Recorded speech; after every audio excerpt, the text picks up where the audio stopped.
Binoy Thomas എഴുതിയ രാമച്ചി എന്ന ചെറുകഥയെക്കുറിച്ച് പഠിക്കാം. അദ്ദേഹത്തെക്കുറിച്ചുള്ളൊരു ആമുഖത്തോടു കൂടി തന്നെ തുടങ്ങാം. പ്രമേയ സ്വീകരണത്തിലും ആഖ്യാനത്തിലും ഭാഷയിലും തൻ്റേതായിട്ടുള്ള ഒരു ശൈലി കണ്ടെത്തിയ പുതിയ കഥാകൃത്തുക്കളിൽ പ്രധാനിയാണ് ബിനോയ് തോമസ്. ഇന്നും എഴുതിക്കൊണ്ടിരിക്കുന്ന ശ്രദ്ധേയനായിട്ടുള്ള ഒരു എഴുത്തുകാരനാണ് അദ്ദേഹം. അദ്ദേഹത്തിൻ്റെ ആദ്യ കഥയായിട്ടുള്ള മൂർഖൻ പറമ്പും നോവലായിട്ടുള്ള കരിക്കോട്ടക്കരിയുമൊക്കെ ഏറെ ശ്രദ്ധയാർജിച്ചിട്ടുള്ള കൃതികളാണ്. 2021 കേരള സാഹിത്യ അക്കാദമി അവാർഡ് കിട്ടിയിട്ടുള്ള ഒരു നോവൽ അദ്ദേഹത്തിനുണ്ട്. ഏതാണ് ആ നോവൽ എന്ന് നിങ്ങളൊന്ന് കമൻറ്റ് ചെയ്യുക. ശ്രദ്ധേയമായിട്ടുള്ള മറ്റ് കഥാ സമാഹാരങ്ങളാണ് രാമച്ചി, മുള്ളരഞ്ഞാണം തുടങ്ങിയവ. അപ്പം മതം മാറ്റവും അതിനോടനുബന്ധിച്ചുണ്ടാകുന്ന പ്രതിസന്ധികളും വിഷയമാകുന്ന കരിക്കോട്ടക്കരിക്ക് DC കിഴക്കേമുറി ജന്മശതാബ്ദി നോവൽ മത്സരത്തിൽ പുരസ്കാരമൊക്കെ ലഭിച്ചിട്ടുണ്ട്. 2019 രാമച്ചിക്ക്, 2021 ഒരു നോവൽ നമ്മൾ പറഞ്ഞിട്ടുള്ള, നിങ്ങൾ കണ്ടുപിടിച്ച് കമൻറ്റ് ചെയ്യുന്ന പറഞ്ഞൊരു നോവലിന് 2021 കേരള സാഹിത്യ അക്കാദമി പുരസ്കാരമൊക്കെ ലഭിച്ചിട്ടുണ്ട്. ബിനോയ് തോമസിൻ്റെ രചനാ സവിശേഷതകളെ കുറിച്ച് നമുക്കൊന്ന് പരിശോധിക്കാം. അപ്പം ബിനോയ് തോമസിൻ്റെ കഥകളിലൂടെയൊക്കെ നമ്മളിങ്ങനെ സഞ്ചരിക്കുന്ന സമയത്ത് പ്രകൃതിയെ സ്പർശിക്കുന്ന ഒരു അനുഭൂതി നമുക്ക് ലഭിക്കും. അതായത് അദ്ദേഹത്തിൻ്റെ കൃതികളിലൊക്കെ പ്രകൃതി ഒരു കഥാപാത്രമായിട്ട് തന്നെ മാറുന്നുണ്ട് എന്നുള്ളതാണ്. പിന്നീട് അല്ലെങ്കിൽ മറ്റുള്ള പോയിന്റ്സ് നമ്മൾ നോക്കുമ്പം മതപീഡാത്മക യാഥാർത്ഥ്യങ്ങളെയും ജാതീയമായിട്ടുള്ള അടിമത്തത്തിൻ്റെ സൂക്ഷ്മാനുഭവങ്ങളെയും പരിസ്ഥിതി ബോധത്തിൻ്റെ തീവ്ര പരിസരത്തെയും ഒക്കെ അദ്ദേഹത്തിൻ്റെ ചെറുകഥകളിൽ നമുക്ക് ദർശിക്കാൻ പറ്റും. നമുക്ക് ചുറ്റുമുള്ള ഗ്രാമങ്ങളിൽ കണ്ടുവരുന്ന കഥകളാണ് അദ്ദേഹം സ്വീകരിക്കുന്നത്. അതായത് നമുക്ക് ചുറ്റുമുള്ള യാഥാർത്ഥ്യങ്ങൾ തന്നെയാണ് അദ്ദേഹം തൻ്റെ കൃതികളിൽ പ്രമേയമായിട്ട് സ്വീകരിക്കുന്നത്. അദ്ദേഹത്തിൻ്റെ കഥാലോകത്ത് തിരുവിതാംകൂറിൽ നിന്ന് ഉത്തര മലബാറിലേക്ക് കുടിയേറിയ ക്രിസ്ത്യാനികളുടെ ജീവിതം കാണാം. കാടും വന്യജീവികളും കൃഷിയും ആഹാര രീതികളും തനതു ഭാഷയും കാട്ടുമക്കളായ ആദിമനിവാസികളുടെ ജീവിതവും ഒക്കെ നമുക്ക് കണ്ടെത്താൻ സാധിക്കും എന്നുള്ളതാണ്. 2017 DC ബുക്സ് പ്രസിദ്ധീകരിച്ച രാമച്ചി എന്നത് 7 കഥകളുടെ ഒരു സമാഹാരമാണ്. അതിൽ ആദ്യം വരുന്ന കഥയാണ് രാമച്ചി. തുടർന്നുള്ളത് മൂർഖൻ പറമ്പ്, ഇടവേലിക്കാർ, വിശുദ്ധ മഗ്ദലന മറിയത്തിൻ്റെ പള്ളി, ഉടമസ്ഥൻ, മിക്കാനിയ മൈക്രാന്ത, അരി തുടങ്ങിയതാണ് ബാക്കിയുള്ള 7 കഥകൾ. ഈ 7 കഥകളും സാധാരണമായി പറഞ്ഞു പോകുന്ന ഒന്നല്ല, മറിച്ച് അസാധാരണമായിട്ടുള്ള വായിക്കാൻ ആളുകളെ പ്രേരിപ്പിക്കുന്ന കഥകളാണ് എന്നുള്ളതാണ്. അതിൽ ആദ്യത്തെ കഥാസമാഹാരമാണ് രാമച്ചി എന്ന് നമ്മൾ പറഞ്ഞു. പ്രണയത്തിൻ്റെയും കുടിയേറ്റത്തിൻ്റെയും ഒറ്റപ്പെടലിൻ്റെയും അധികാരത്തിൻ്റെയും കൃഷിയുടെയും പരിസ്ഥിതിയുടെയും കഥകളാണ് ഈ കൃതിയിൽ രാമച്ചി എന്ന ഈ സമാഹാരത്തിൽ വിവരിക്കുന്നത്. കഥകളിലുടനീളം ബിനോയ് തോമസ് ഉപയോഗിച്ചിരുന്ന ഭാഷ എന്നത് വളരെ ശ്രദ്ധേയമായ ഒന്നാണ്. തുടർന്ന് വായിക്കാൻ പ്രേരിപ്പിക്കുന്ന ഭാഷയാണ് അദ്ദേഹം സ്വീകരിച്ചിട്ടുള്ളത്. ഇതിലേക്ക് കടക്കാം. അപ്പം രാമച്ചി എന്ന സമാഹാരത്തിലുള്ള ആദ്യത്തെ കഥയാണ് രാമച്ചി എന്ന് നമ്മൾ പറഞ്ഞിട്ടുണ്ട്. പാരിസ്ഥിതിക രാഷ്ട്രീയ കഥയായിട്ടും സ്ത്രീപക്ഷ കഥയായിട്ടും നമുക്കിതിനെ വ്യാഖ്യാനിക്കാം എന്നുള്ളതാണ്. ഇതിലുള്ള പ്രധാനപ്പെട്ട കഥാപാത്രങ്ങൾ ആരൊക്കെയാണ്? മല്ലികയുണ്ട്, മഞ്ഞമുത്തി, പ്രദീപൻ, തലച്ചി, പ്രമുഖൻ എന്നിവരാണ് പ്രധാന കഥാപാത്രങ്ങളായിട്ട് എത്തുന്നത്. കാട്ടിൽ നിന്ന് നാട്ടിലേക്ക് പറിച്ചു മാറ്റപ്പെടുന്ന കാടിൻ്റെ മക്കൾക്ക് സംഭവിക്കുന്ന പരിണാമങ്ങളും അവർ നേരിടേണ്ടി വരുന്ന പ്രതിസന്ധികളും യാഥാർത്ഥ്യങ്ങളുമാണ് ഈ കഥയിൽ വിഷയമായിട്ട് വരുന്നത് എന്നുള്ളതാണ്. നമുക്ക് കഥയുടെ ഒരു സമ്മറി നോക്കാം. നിങ്ങൾ പരീക്ഷയ്ക്ക് പോകുമ്പോൾ കഥ വായിച്ചിട്ട് തന്നെ പോകണം. ഒന്ന് ചുരുക്കി നമുക്കൊന്ന് പരിശോധിക്കാം.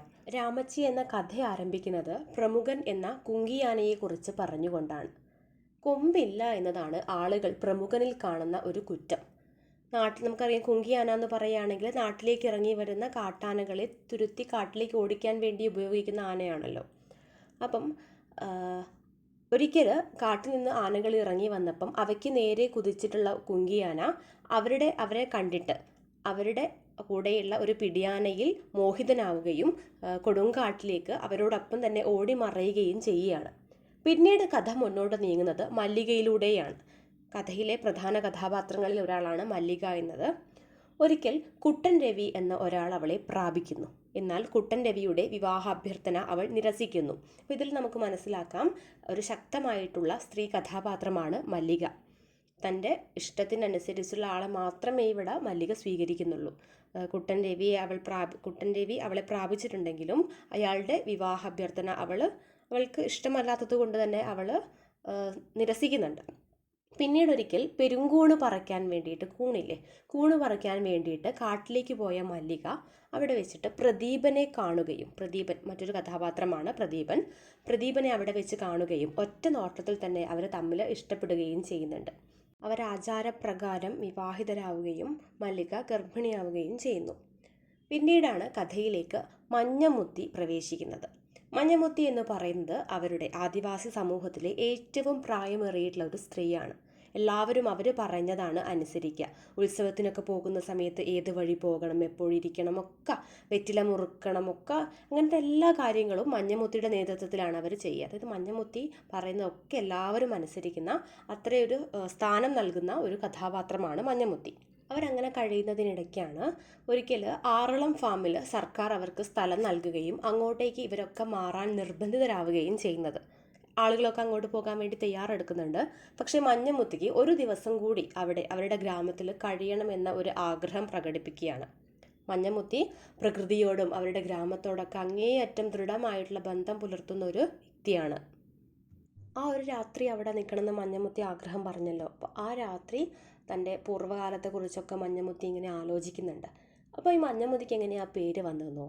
ഒരിക്കൽ മഞ്ഞമുത്തി രാമച്ചി എന്ന ഗ്രാമത്തിലാണ് ജനിക്കുന്നത്. അപ്പോൾ ജനിച്ച് വീണപാട് കാറ്റടിച്ചിട്ട് ഒരു മഞ്ഞ പൂവ് വന്നിട്ട് ആ കുഞ്ഞിൻ്റെ മേത്ത് വീഴുകയാണ്. അങ്ങനെയാണ് ആ കുഞ്ഞിന് മഞ്ഞമുത്തി എന്ന പേര് ആളുകൾ നൽകുന്നത്. അപ്പം അത്രത്തോളം പ്രകൃതിയുമായിട്ട് ദൃഢബന്ധം പുലർത്തുന്ന ഒരു സ്ത്രീയാണെന്ന് നമുക്കിതിൽ നിന്നൊക്കെ മനസ്സിലാക്കാൻ പറ്റും. അപ്പം അങ്ങനെ ആ രാത്രി പല കാര്യങ്ങളും മഞ്ഞമുത്തി ആലോചിച്ച് അവരവിടെ വെച്ചിട്ട് മരണപ്പെടുകയാണ്. അപ്പം മഞ്ഞമുത്തി ആ ഗ്രാമത്തിൽ തന്നെ, അവരുടെ ആഗ്രഹം പോലെ തന്നെ ആ ഗ്രാമത്തിൽ വെച്ച് തന്നെ മരണം വരിക്കുകയാണ് ചെയ്യുന്നത്. തുടർന്ന് മഞ്ഞമുത്തിയുടെ ശവസംസ്കാരത്തിന് ശേഷം ആളുകളൊക്കെ അവർക്ക് അനുവദിച്ച് കിട്ടിയ സ്ഥലത്തിലേക്ക് പോവുകയാണ്. മഞ്ഞമുത്തി രാമച്ചിയെക്കുറിച്ച് പറഞ്ഞിട്ടുള്ള എല്ലാ കഥകളും മല്ലികയെ സംബന്ധിച്ചിട്ട്, അല്ലെങ്കിൽ മല്ലികയുടെ മനസ്സിന് വളരെ സ്വാധീനിച്ചിട്ടുണ്ട്. അപ്പോൾ അതുകൊണ്ട് തന്നെ മല്ലികയ്ക്കൊരു ആഗ്രഹം വരികയാണ്, മല്ലികയ്ക്ക് പ്രസവ സമയത്ത് രാമച്ചിയിലേക്ക് പോകണമെന്ന്. അപ്പോൾ ആദ്യം പ്രദീപനൊക്കെ വിസമ്മതിക്കുന്നുണ്ട്. പക്ഷേ അവളുടെ നിർബന്ധത്തിന് പ്രദീപൻ കീഴടങ്ങിയിട്ട് അവർ രണ്ടുപേരും കൂടി അങ്ങോട്ടേക്ക് പോവുകയാണ്. രാമച്ചിയിലേക്ക് എത്തിപ്പെടുക എന്നത് ഏറെ പ്രയാസകരമായിട്ടുള്ളൊരു കാര്യമാണ്. കാടാണല്ലോ, അപ്പോൾ കാട്ടിലേക്ക് എത്തിപ്പെടുക എന്നുള്ളത് അവരെ സംബന്ധിച്ച് ഏറെ പ്രയാസമുള്ള കാര്യമാണ്. എന്നാലും അവരൊന്നിച്ച് അവിടേക്ക് എത്തുന്നുണ്ട്. ഒരിക്കൽ മരച്ചുവട്ടിൽ മല്ലിക ഇങ്ങനെ ഇരിക്കുന്ന സമയത്ത് പ്രദീപൻ മല്ലികയ്ക്ക് വേണ്ടിയിട്ട് തേൻ ശേഖരിക്കാൻ വേണ്ടിയിട്ട് ഒരു മരത്തിന് മുകളിലേക്ക് കയറി. പക്ഷെ മുകളിലെത്തിയിട്ട് നോക്കുന്ന സമയത്ത് മല്ലിക പ്രസവ വേദനയോടുകൂടി പുളയുന്നതാണ് കാണുന്നത്. പക്ഷേ പ്രദീപനൊന്നും ചെയ്യാൻ പറ്റുന്നില്ല. കാരണം മല്ലികയ്ക്ക് നേരെ കുതിച്ചു വരുന്ന പ്രമുഖൻ എന്ന ആ ആന, നമ്മൾ ആദ്യം പറഞ്ഞിട്ടുള്ള ആ ആനയെയും പ്രദീപൻ കാണുകയാണ്. ഒന്നും ചെയ്യാൻ പറ്റുന്നില്ല. നിസ്സഹായനായിട്ട് നിൽക്കുന്ന പ്രദീപനെ നമുക്ക് അവിടെ കാണാൻ പറ്റും. അവിടെ നിന്ന് പോയി കഴിഞ്ഞപ്പോൾ പ്രദീപൻ ഓടി വരുമ്പോഴേക്കും മല്ലിക ഒരു കുഞ്ഞിനെ ജന്മം നൽകി കഴിഞ്ഞിട്ടുണ്ടായിരുന്നു. അപ്പം പ്രദീപൻ വന്നിട്ട് ആ കുഞ്ഞിനെ കോരിയെടുത്ത് മണ്ണും രക്തവും എല്ലാം കൂടി മേത്ത് പറ്റിയിട്ടുള്ള ആ കുഞ്ഞിനെ വാരിയെടുത്ത സമയത്ത് കുഞ്ഞ് മഴത്തുള്ളികളിലേക്ക് കരയുകയാണ്. കണ്ണ് തുറന്നു വരുന്ന മല്ലികയോട് പെണ്ണാണ് എന്ന് പ്രദീപൻ പറയുന്നുണ്ട്. അതിൽ പറയുന്നത് ഇങ്ങനെയാണ്: മഴത്തുള്ളികൾക്കിടയിലൂടെ ഉയരങ്ങളിൽ നിന്ന് അസാധാരണമായ ഒരു മഞ്ഞപ്പൂവ് ആ കുഞ്ഞു ശരീരത്തിലേക്ക് ഉതിർന്നു വീണു. ചെരിഞ്ഞു കിടന്ന മല്ലിക അവളെ ചേർത്തു പിടിച്ചു. നനഞ്ഞ മുല വായിലേക്ക് കൊടുക്കുമ്പോൾ ചെവിയിൽ ഒരു പേര് വിളിച്ചു. ഇങ്ങനെയാണ് കഥ അവസാനിക്കുന്നത്. ഈ കഥയെ പരീക്ഷയെ മുൻനിർത്തിക്കൊണ്ടൊന്ന് പരിശോധിക്കാം. അപ്പം രാമച്ചി എന്നത് ഒരു പാരിസ്ഥിതിക കഥയും സ്ത്രീപക്ഷ കഥയുമാണ്. പരിസ്ഥിതിയിൽ ആശങ്ക ഉളവാക്കുന്ന ഒരു കഥയാണ്. അതുപോലെ തന്നെ സ്ത്രീവാദാത്മകമായിട്ടുള്ള ഒരു കഥ കൂടിയാണ് രാമച്ചി. മല്ലിക, മഞ്ഞമുത്തി, തലച്ചിയാന എന്നീ 3 കഥാപാത്രങ്ങൾ ഇതിൽ ഏറെ പ്രധാനമർഹിക്കുന്നുണ്ട്. ഇതിലുള്ളൊരു പ്രധാന കഥാപാത്രമാണ് നമ്മൾ പറഞ്ഞതുപോലെ മഞ്ഞമുത്തി എന്ന് പറയുന്നത്. എല്ലാവരും അനുസരിക്കുന്ന, സമൂഹത്തിൽ വലിയ ആദരവൊക്കെ ലഭിക്കുന്ന ഒരു കഥാപാത്രമാണ് അവർ. എല്ലാത്തിനെയും കുറിച്ചിട്ടും അവർക്ക് വ്യക്തമായിട്ടുള്ള ഒരു അറിവുണ്ട് എന്നുള്ളതാണ്. എല്ലാവരും കാട് വിട്ടുപോകാൻ തയ്യാറാകുമ്പോഴും താൻ ജനിച്ചു വളർന്ന കാട് ഉപേക്ഷിക്കാൻ അവർക്ക് സാധിക്കുന്നില്ല. അങ്ങനെ അവിടെ വെച്ച് തന്നെ അവർ മരിക്കുകയാണ്. അടുത്ത പ്രധാന കഥാപാത്രമാണ് മല്ലിക എന്ന് പറയുന്നത്. മല്ലികയിൽ ആകർഷണാകുകയും അവളെ പ്രാപിക്കുകയും ചെയ്യുന്ന രവി എന്നയാളെ അവൾ ശക്തമായിട്ട് എതിർക്കുന്നുണ്ട്. ആചാരപരമായിട്ട് വിവാഹാലോചനയുമായിട്ട് വന്ന അയാളെ അവൾ ഒരു സംശയമില്ലാതെ നിസ്സംശയം നിരസിക്കുന്നുണ്ട്. അവരുടെ ഗോത്രത്തിൽ സ്ത്രീകൾക്ക് സ്വന്തം പങ്കാളിയെ തിരഞ്ഞെടുക്കാനുള്ള സ്വാതന്ത്ര്യത്തെയാണ് ഇത് സൂചിപ്പിക്കുന്നത് എന്നുള്ളതാണ്. മല്ലികയ്ക്ക് ഇഷ്ടമല്ലാത്ത വ്യക്തിയെ ഒഴിവാക്കാനും പിന്നീട് അവൾക്ക് ഇഷ്ടം തോന്നിയ പ്രദീപനെ വിവാഹം കഴിക്കാനും അവർക്ക് യാതൊരുവിധ തടസ്സങ്ങളും നേരിടേണ്ടി വരുന്നില്ല എന്നത് ശ്രദ്ധേയമാണ്. പിന്നീട് പ്രസവത്തിൽ രാമച്ചിയിൽ പോകണമെന്ന തീരുമാനമൊക്കെ അവൾ കൃത്യമായിട്ട് തന്നെ അവൾ നടപ്പിലാക്കുന്നുണ്ട്. തലച്ചിയാന അവരുടെ ആനക്കൂട്ടത്തെ നിയന്ത്രിക്കുന്ന ഒരു പിടിയാനയാണ്. മറ്റൊരു കഥാപാത്രമാണ് തലച്ചിയാന എന്നത്. അപ്പോൾ കഥയുടെ അവസാന ഭാഗത്തേക്ക് മല്ലികയെ ആക്രമിക്കാൻ വരുന്ന കുങ്കിയാനയെ തലച്ചിയാന അവിടെ നിന്ന് നീക്കുന്നതൊക്കെ നമുക്ക് വായിച്ച് അറിയാൻ പറ്റും. അപ്പം ഇത്തരത്തിലുള്ള ധാരാളം സ്ത്രീ കഥാപാത്രങ്ങൾ, ശക്തമായിട്ടുള്ള സ്ത്രീ കഥാപാത്രങ്ങൾ രാമച്ചി എന്ന ചെറുകഥയിലേക്ക് കടന്നു വരുന്നുണ്ട്. ഇനി പാരിസ്ഥിതികപരമായി നമ്മൾ ഇതിനെ സമീപിക്കുമ്പം എത്ര കഷ്ടപ്പെട്ടാലും ഇത്തിരി മാത്രം തരുന്ന കാടിനെ സ്നേഹിക്കുന്ന ഒരു പാവപ്പെട്ട അല്ലെങ്കിൽ നിസ്സഹായരായിട്ടുള്ള മനുഷ്യരുടെ കഥ കൂടിയായിട്ട് രാമച്ചി മാറുന്നുണ്ട്. ഭൂമി നൽകാമൊക്കെ എന്നൊക്കെ അധികാരവർഗം പറയുമ്പോഴും തങ്ങൾ ഇത്രയും കാലം താമസിച്ച തങ്ങളുടെ ഭൂമി അത് തങ്ങളുടേതല്ല എന്ന് തിരിച്ചറിയുന്ന ഒരു ജനതയെ നമുക്ക് ഈ കഥയിൽ കാണാൻ പറ്റും. യാതൊരു വേർതിരിവുകളുമില്ലാതെ, അതിർവരമ്പുകളുമില്ലാതെ, അധികാരത്തിൻ്റെ ഒരു പരിധിയുമില്ലാതെ സ്വതന്ത്രരായിട്ട് കഴിഞ്ഞിരുന്ന അവരുടെ ഇടയിലേക്ക് ഭൂമി നൽകാം, സ്ഥലം നൽകാം എന്നൊക്കെ പറഞ്ഞിട്ട് വരുന്ന അധികാരവർഗം അവരുടെ ഇടയിൽ തന്നെ ഒരു ഭിന്നത തീർക്കുന്നുണ്ട്, അല്ലെങ്കിൽ അവരുടെ സ്വഭാവത്തിന് മാറ്റം കൊണ്ടുവരുത്തുന്നുണ്ട്. അതിനൊരുദാഹരണമാണ് ചപ്പിലി സോമൻ എന്നത്. ആ കഥാപാത്രം അവരുടെ ഭാര്യയായിട്ടുള്ള രാധയെ നിനക്ക് ഭൂമിയില്ല എന്നല്ലൊക്കെ പറഞ്ഞിട്ട് ചീത്ത പറയുകയും അസഭ്യം പറയുകയും ഒക്കെ ചെയ്യുന്നുണ്ട്. അപ്പോൾ ഇത്തരത്തിലുള്ള അധികാര മനോഭാവം അവർക്ക് ഈ സ്ഥലം മാറ്റത്താൽ ഉണ്ടായതാണ്. ആറളം ഫാമിലേക്കൊക്കെ പറിച്ചു നടപ്പെട്ട ഈ ഒരു സ്ഥലം മാറ്റത്താൽ ഉണ്ടായതാണ്. പല സ്ത്രീകളെയും മോശമായി നോക്കുകയും അവരോട് അത്തരത്തിൽ സംസാരിക്കുകയൊക്കെ ചെയ്യുന്ന ഒരു രീതി അവർക്കിടയിൽ രൂപപ്പെട്ട് വരാൻ തുടങ്ങി. കഥയുടെ അവസാനത്തിൽ പ്രകൃതിയുമൊത്ത് ഇണങ്ങി ജീവിക്കുന്നവരുടെ ഒരു സാന്നിധ്യം നമുക്ക് കാണാൻ പറ്റും. മല്ലികയുടെ കുഞ്ഞ് പിറക്കുന്നത് മഴത്തുള്ളികളിലേക്കാണ്.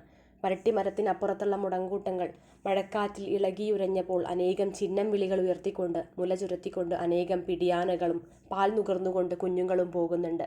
അപ്പം ആ നിമിഷത്തിൽ തന്നെയാണ് മല്ലികയുടെ മുലയും ആദ്യമായിട്ട് ചുരന്ന് തുടങ്ങുന്നത്. അപ്പം ഇങ്ങനെ പ്രകൃതിയെയും മനുഷ്യനെയും കൂട്ടിച്ചേർത്തുകൊണ്ട് പ്രകൃതിയുടെയും മനുഷ്യൻ്റെയും സന്തുലനതയിലാണ് രാമച്ചി അവസാനിക്കുന്നത്.